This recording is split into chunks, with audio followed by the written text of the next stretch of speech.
नमस्कार, उत्तराखंड की खबरों में आपका स्वागत है। मैं हूं आपके साथ आकाश। अब देखते हैं खबरें विस्तार से। प्रदेश के कैबिनेट मंत्री और श्रीनगर विधायक डॉक्टर धन सिंह रावत ने श्रीनगर विधानसभा क्षेत्र के मुसैटी, कपरोली, जल्लू, थैलीसैंण और पबडियाना सहित दर्जनों गांवों का भ्रमण कर क्षेत्रवासियों को पीठसैंण में आयोजित होने वाली 1 अक्टूबर 2021 को पेशावर कांड के महानायक वीर चंद्र सिंह गढ़वाली की पुण्यतिथि पर स्मारक और मूर्ति अनावरण कार्यक्रम को लेकर निमंत्रण पत्र दिए।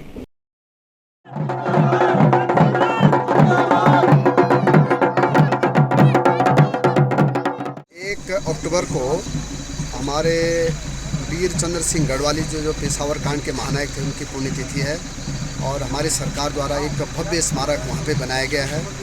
उसके उद्घाटन के लिए हमारे देश के रक्षा मंत्री जी, हमारे मुख्यमंत्री जी और हमारे सांसद जी आ रहे हैं। उसकी व्यापक तैयारियाँ चल रही हैं और पूरे उत्तराखंड में एक बहुत बड़ा कार्यक्रम हम इसका आयोजन कर रहे हैं, क्योंकि गढ़वाली जी की याद में एक हमारी सरकार द्वारा जो स्मारक बनाया गया है वो एक बहुत ऐतिहासिक स्मारक है। और मैं कह सकता हूँ कि उस दिन हम अपने इलाके के जितने भी शहीद परिवार हैं उनको भी सम्मानित करने का कार्यक्रम है। देहरादून राजधानी के एक्टिव डीएम और CEO smart city R Rajesh Kumar smart city के कामों और जनता की मिल रही शिकायतों को लेकर बेहद चिंतित हैं।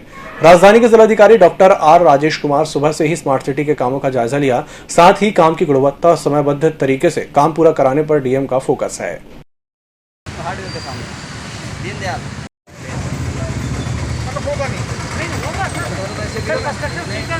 विधानसभा चुनाव नजदीक आते ही कांग्रेस पार्टी भी चुनावी समर में कूद पड़ी है। कांग्रेस के प्रदेश के सह प्रभारी राजेश धर्मानी ने बताया कि गांधी जयंती के अवसर पर कांग्रेस ने प्रदेश भर में गांव-गांव जाकर रात्रि प्रवास करने का निर्णय लिया है। साथ ही कांग्रेस नेता प्रदेश भर के 670 पंचायतों में जाकर 2 रात एक गाँव में जाकर निवास करेगी।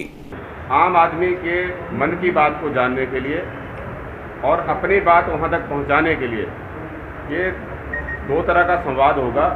पार्टी की बात लोगों तक पहुंचेगी, लोगों की बात पार्टी नेतृत्व तक पहुंचेगी। जो कांग्रेस से जुड़े लोग हैं उनके घरों के ऊपर कांग्रेस का झंडा है वो उसका ध्वजारोहण किया जाएगा। उत्तराखंड में विधानसभा चुनाव नजदीक आते ही राजनीतिक दलों को दलितों की याद आने लग गई है। इसी क्रम में कांग्रेस ने दलित वोट बैंक को साधने के लिए रणनीति तैयार की है, जिसके तहत एक और 2 अक्टूबर को कांग्रेस के शीर्ष नेता दलित परिवारों के घर जाएंगे, दलितों के घर में रुकेंगे, रात्रि विश्राम करेंगे और ध्वजारोहण करेंगे। इसके साथ ही केंद्र और राज्य की बीजेपी सरकार की जनविरोधी नीतियों को भी घर घर तक पहुंचाएंगे। कांग्रेस के इस दलित कार्यक्रम पर बीजेपी ने भी अपना कटाक्ष किया है। कांग्रेस ने हमेशा दलित समाज के उद्धार के लिए और उसको मेन स्ट्रीम लाइन में लाने के लिए बहुत कार्यक्रम किए हैं। और आप देखिए, चाहे राष्ट्रपति हो, चाहे मुख्यमंत्री बनाने की बात हो, तो कांग्रेस ही एक ऐसी पार्टी है जो दलित के बारे में सोचती है। अब ये बीजेपी है, ये बता दें कौन से दलित नेता को इन्होंने मेन स्ट्रीम लाइन में भारतवर्ष पे लाया है, तो हम भी जरा सुन लें और देख लें। ये तो गुंडाई पार्टी है।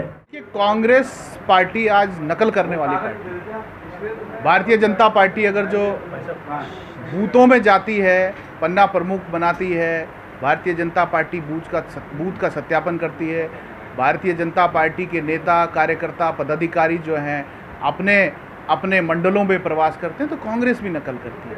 कांग्रेस आज नकल वाली पार्टी हो गई है, लेकिन नकल करने के लिए अकल की आवश्यकता होती है। कांग्रेस के नेता जहाँ जाएंगे वहाँ एक दूसरे की जड़ों में मट्ठा डालने का काम करेंगे। जैसे पंजाब में मट्ठा डाल दिया, अब ये लोग उत्तराखंड में अपने नेताओं की जड़ों में जो है मट्ठा डालने का काम करेंगे। पंचों की बैठक के बाद अखाड़े के आचार्य महामंडलेश्वर कैलाशानंद गिरी ने बलवीर गिरी के नरेंद्र गिरी के संचालक की घोषणा की। कैलाशानंद ने कहा कि नरेंद्र गिरी जी की वसीयत के अनुसार बलवीर गिरी ही उत्तराधिकारी होंगे। मठ के संचालन के लिए अखाड़े के 5 सचिवों के एक सुपरवाइजरी बोर्ड का गठन किया जाएगा।